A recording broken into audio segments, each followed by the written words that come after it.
అమ్మవారి మూర్తికి మీరు కాటుక పెడుతున్నారనుకోండి, ఈ చివరకు వచ్చేటప్పటికి కొంచెం కాటుక పెంచవలసి వచ్చిందనుకోండి, మీకు తెలియకుండానే మీరు అటు పక్కకి ఒరిగి ఆవిడికి ఏమి నిప్పెట్టదు కదా అంటూ జాగ్రత్తగా ఇలా పెడుతున్నారనుకోండి, మీరు ఎవరికి అలా ఇక్కడ ఈ చివర కాటుక తీరుస్తున్నారో వాళ్ళు అంటారు ఒక్కసారైనా.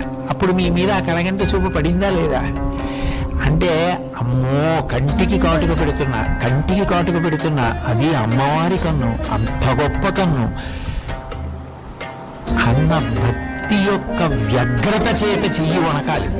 వణకకుండా పెట్టేస్తే భక్తి లేదని గుర్తు. అమ్మో చెయ్యి ఉడుకుతోంది, కబుక్కుని కంట్లో ఏ గుడ్డుకో ఉరిపిడి తగులుతుందేమో అన్న భావన చేత ఊపిరి బిగించి ఎంతో జాగ్రత్తగా ఇలా వాలిపోయి పెడుతున్నారనుకోండి, ఆ రోజుని మీ మీద కటాక్షం పడి కటాక్ష శ్లోకం చెప్పడానికి